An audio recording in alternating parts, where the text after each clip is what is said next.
Baghdad শহরে একজন নারী বসবাস করতেন। তিনি ছিলেন বিধবা। কিছুদিন পূর্বেই তার স্বামী ইন্তেকাল করেছেন।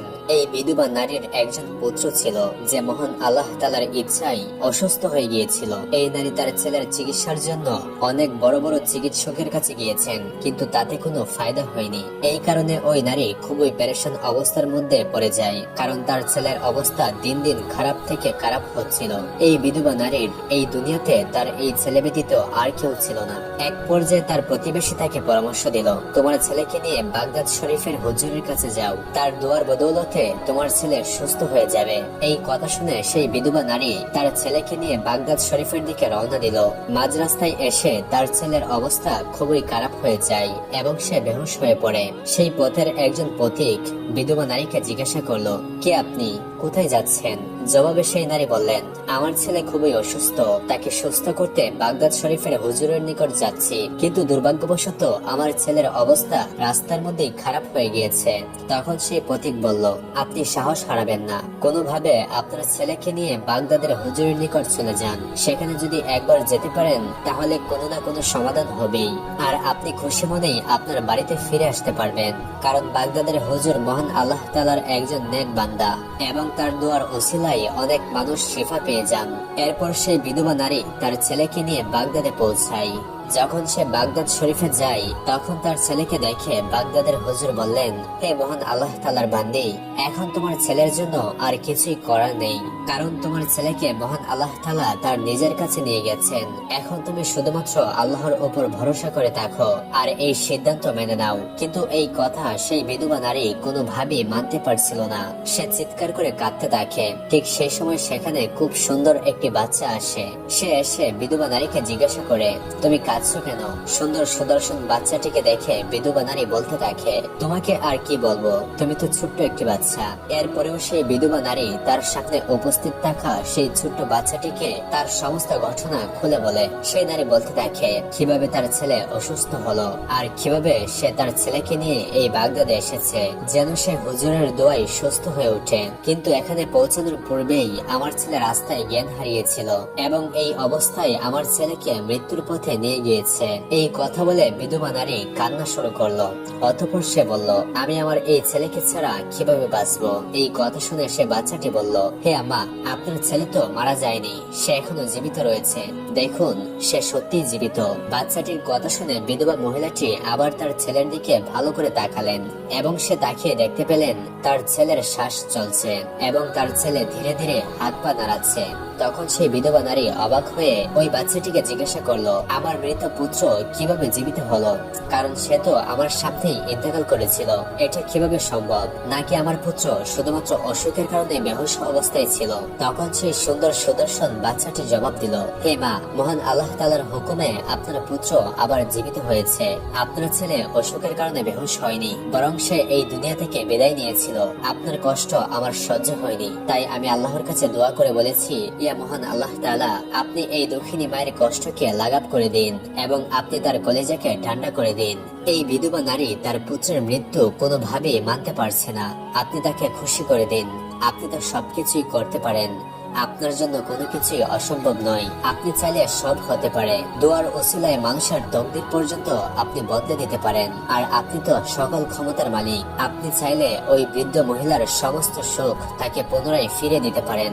আপনি এই ছেলেকে পুনরায় হায়াত দিয়ে দিন। আমি এভাবেই মহান আল্লাহ তাআলার কাছে দোয়া করেছি এবং মহান আল্লাহ তাআলা আমার দোয়া কবুল করেছেন।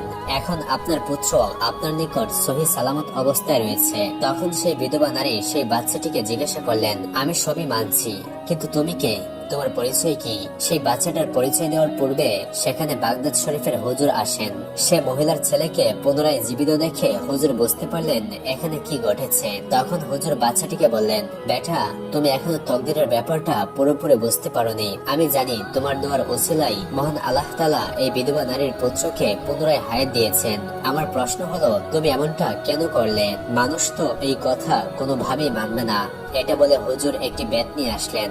বেত দেখে বাচ্চাটি দৌড় দিল। হুজুরও বাচ্চাটির পিছনে পিছনে দৌড়াতে শুরু করলো। আসলে বেত দিয়ে প্রহার করার উদ্দেশ্য ওই হুজুরের ছিল না, তিনি শুধুমাত্র ভয় দেখানোর জন্যই এমনটা করেছিলেন। এমন অবস্থায় ওই বাচ্চাটা হুজুরের ভয়ে প্রাণপণে ছুটছিল। তখন সামনে একটি কবরস্থান ছিল, যেখানে অসংখ্য কবর ছিল।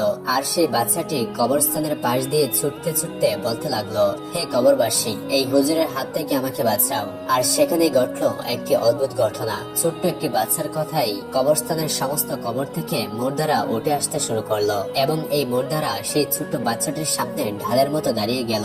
অর্থাৎ এক পাশে হুজুর এবং অন্য পাশে সেই ছোট্ট ছেলেটি, এবং তাদের মাঝে কবর থেকে উঠে আসা মুর্দারা। এই দৃশ্য দেখে হুজুর সেই বাচ্চাটিকে বললেন, আমি জানি তুমি আসলে কে, আমি তোমার ক্ষমতার সঙ্গে পেরে উঠবো না। আমি শুধু এতটুকু বলবো, তুমি এত ছোট বয়সে তোমার এই ক্ষমতাগুলো দেখিও না, কারণ লোকেরা তোমার এই সমস্ত বিষয় বিশ্বাস করবে না এবং পরবর্তীতে তোমার উপরে আঙুল তুলে কথা বলবে, তোমাকে দোষারোপ করবে। তখন ওই বাচ্চাটি বলে, হুজুর, আমি তো এটা ইচ্ছে করে করিনি। সেই মা কিভাবে কান্না করছিল, আর সেই মাকে কান্না করা অবস্থায় দেখে আমি সহ্য করতে পারিনি। এই মা কিভাবে তার সন্তানের মৃত্যু সহ্য করবে, আর সে কিভাবে একা একা তার সন্তানকে দাফন করবে, আর এই মা কিভাবে বা তার সন্তানকে ছাড়া থাকবে। এই বিষয়গুলো আমার একদমই সহ্য হচ্ছিল না। আর এই কারণে আমি আল্লাহর কাছে দোয়া করেছি আর বলেছি, হে মহান রাব্বুল আলামিন, এই বাচ্চার তকদিরে যদি শিফা লেখা থাকে তবে আপনি তাকে শেফা দিন, আর যদি মৃত থেকে জীবিত করা সম্ভব হয় তবে আপনি আমার দোয়া কবুল করে নিন, তাকে হায়াত দিন, কারণ আপনার দরবারে সমস্ত অসম্ভব জিনিসকে সম্ভব করা যায়। আপনার বান্দারা তো এই বিষয়ে অক্ষম, কিন্তু আপনি তো সবই পারেন। হে মহান রাব্বুল আলামিন, আপনি আমার দোয়া কবুল করুন। এমন দোয়া করার সাথে সাথে আমি দেখতে পাই যে ওই বাচ্চাটি পুনরায় জীবিত হয়ে গিয়েছে। হুজুর, এখন আপনি বলুন আমি এখানে কি ভুল করেছি? প্রিয় দর্শক, ওই বাচ্চাটি ছিলেন ইমামুল আউলিয়া গাউসুল আজম বড় পীর আব্দুল কাদের জিলানী রহমতুল্লাহি আলাই। বড় পীর আব্দুল কাদের জিলানী রহমতুল্লাহি আলাইয়ের উপস্থিত ছিল প্রত্যেকের জন্য রহমত স্বরূপ। তাকে জিন এবং মানুষ উভয়ই মেনে চলত। তার বয়ান প্রত্যেকে অত্যন্ত মনোযোগ সহকারে শুনত, যার কারণ স্বরূপ সকলেই বরকত প্রাপ্ত হতো। তার সম্মান এতই উঁচু ছিল যে তার কথা বা হুকুম শুধুমাত্র মানুষ নয়, জিনেরাও মেনে চলত। একটি সাপ তাকে প্রতিদিন অনুসরণ করত এবং তার কথা দূর থেকে বসে বসে শুনত।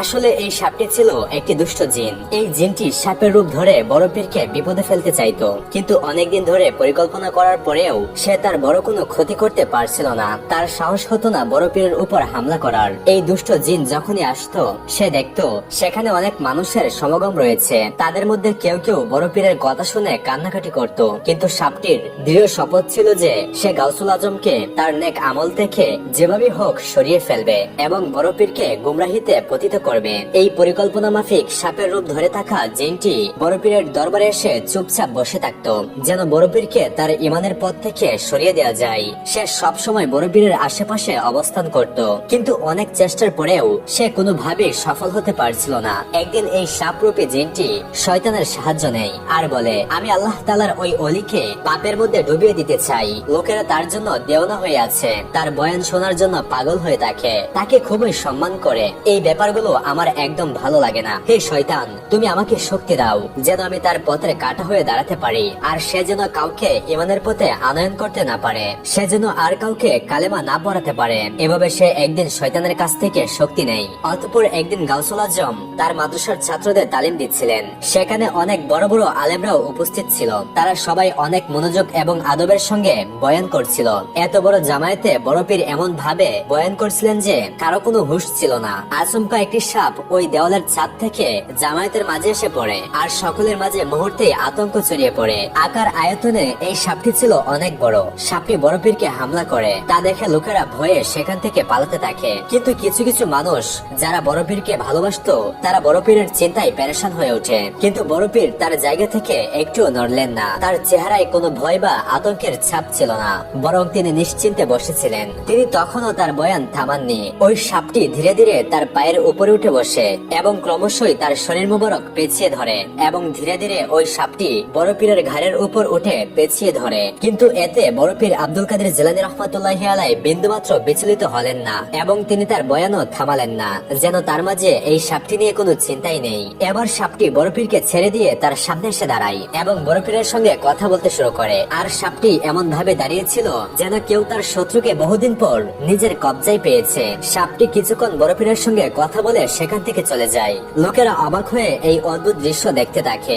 লোকেরা ভেবেছিল সাপটি হয়তো বড় পীরের ক্ষতি করবে, কিন্তু এমন কিছুই ঘটল না। অতঃপর সেখানে পেরেশানিতে থাকা লোকেরা তার সামনে এসে হাজির হয় আর বলে, হুজুর, এটা তো একটি অবিশ্বাস্য ঘটনা। এত বড় একটা সাপ যে এতটা ভয়ঙ্কর যে ইচ্ছা করলেই এক মুহূর্তে যে কাউকে শেষ করে দিতে পারে, কিন্তু সাপটি আপনার কিছুই করতে পারলো না। তাছাড়া সে আপনার সামনে দাঁড়িয়ে কি বলছিল? তখন বড় পীর আব্দুল কাদের জিলানী রহমতুল্লাহি আলাইহি ইরশাদ করেন, তোমরা যে সাপটিকে দেখেছো সেটি ছিল আমাদের দুশমন। সে আমাদের ক্ষতি করতে এসেছিল। সে চেয়েছিল এখানে যেন বয়ান বন্ধ হয়ে যায় এবং আল্লাহ ও রাসূল সাল্লাল্লাহু আলাইহি ওয়াসাল্লামের জিকির থেমে যায়। সে বহুদিন ধরেই আমার ক্ষতি করার চেষ্টা করছিল, কিন্তু আজ যখন সে সাহস করে আমাকে পেঁচিয়ে ধরে তখন তার মনে হতে থাকে তার সমস্ত শক্তি শেষ হয়ে গিয়েছে। এই সাপটি আমার কোনো ক্ষতি করতে পারেনি, কারণ মহান আল্লাহ তাআলার হেফাজত সবচেয়ে বড়। এই সাপটি আমার সামনে এসে বলে, হে গাউসুল আজম, আমি বহু আল্লাহওয়ালা ব্যক্তিকে দেখেছি যাদের কেউ নামাজ ছাড়তো না, যাদের অন্তর থেকে কখনোই আল্লাহ তাআলার জিকিরও থামতো না। আমি তাদেরকেও ইমানের পথ থেকে সরিয়ে দিয়েছি, কিন্তু একমাত্র আপনার সঙ্গে আমি হেরে গেলাম। আমি তখন সাপটিকে বলি, মৃত্যুর মালিক একমাত্র আল্লাহ তাআলা, আর তুই তো একটি সামান্য সাপ। একদিন তোরও মৃত্যু আসবে। আল্লাহ তাআলার রহমতে তুই আমার কোনো ক্ষতি করতে পারবি না। সবচেয়ে বড় হেফাজতের মালিক তো স্বয়ং আল্লাহ তাআলা। এই কথা শুনে সাপটি সেখান থেকে চলে যায়। অতঃপর পুনরায় বড় পীর আব্দুল কাদের জিলানী রহমতুল্লাহি আলাইহি তার বয়ান শুরু করলেন এবং মানুষের ভয়কেও খতম করে দিলেন। এরপরেও সাপটি তার জেদের উপর অটল ছিল, কারণ শয়তান তার বন্ধু। সে মনে মনে ভাবতে থাকে, এই পীর এতগুলো লোকের সামনে বয়ান করছিল আর আমি তার কিছুই করতে পারলাম না, কিন্তু পরের বার আমি ভয় পেয়ে আর ফেরত আসবো না। আমি এই পীরকে তার ঈমান থেকে সরিয়ে ছাড়বো। এতই ঘৃণিত ইচ্ছে ছিল ওই সাপরূপী জিনটির। আসলে এই সাপরূপী জিনটি জানতোই না ইনি কোনো সাধারণ পীর না, তিনি হলেন পীরদের পীর, বড় পীর আব্দুল কাদের জিলানী রহমতুল্লাহি আলাইহি। সাপরূপী এই জিন অপেক্ষা করতে থাকে কোনো একদিন পীরকে একা পেলেই তার ক্ষতি করবে এবং ইসলাম থেকে সরিয়ে আনবে। একদিন এই সাপরূপী জিনটি ওই সুযোগ পেয়ে যায়। একদিন বড় পীর আব্দুল কাদের জিলানী রহমতুল্লাহি আলাইহি একটি মসজিদে নামাজ আদায় করছিলেন এবং আল্লাহ তাআলার দরবারে একের পর এক সেজদা করে যাচ্ছিলেন। এমন সময় সাপরূপী এই পাপিষ্ঠ জিন পুনরায় হাজির হয় আর ঠিক বড় পীরের জায়নামাজের সেজদার জায়গায় মুখ খুলে বসে থাকে। তখন সাপটি খুবই অহংকারের সঙ্গে চিন্তা করছিল, এই পীর এখন কি করবে? যদি কোনো সাধারণ মানুষ হতো সে হয়তো ভয়ে নামাজ ছেড়ে পালিয়ে যেত, কিন্তু আমাদের বড় পীর একমাত্র আল্লাহ তাআলা ব্যতীত আর কাউকে ভয় পেতেন না। তিনি দাঁড়িয়ে সূরা পাঠ করে যাচ্ছিলেন। তার চেহারা মোবারকে কোনো ভয়ের ছাপ ছিল না। যখন তিনি সেজদায় যেতে লাগলেন, সেজদার জায়গা থেকে সাপটি এমন ভাবে সরিয়ে দিলেন যেন সেটি কোনো ক্ষতিকর প্রাণী নয়, বরং একটি সাধারণ পোকা যার কোনো ক্ষতি করার শক্তি নেই। কিন্তু সাপটি পিছু হটল না, সে বড় পীরের ঘাড় পেঁচিয়ে ধরল। কিন্তু এবারেও বড় পীর আব্দুল কাদের জিলানী রহমতুল্লাহি আলাইহি নির্বিঘ্ন মনে নামাজ পড়তে লাগলেন। এবার সাপটি বড় পীরের কুর্তির ভেতর ঢুকে যায়। সাপটি এক পাশ দিয়ে ঢুকে অন্য পাশ দিয়ে বেরিয়ে আসে।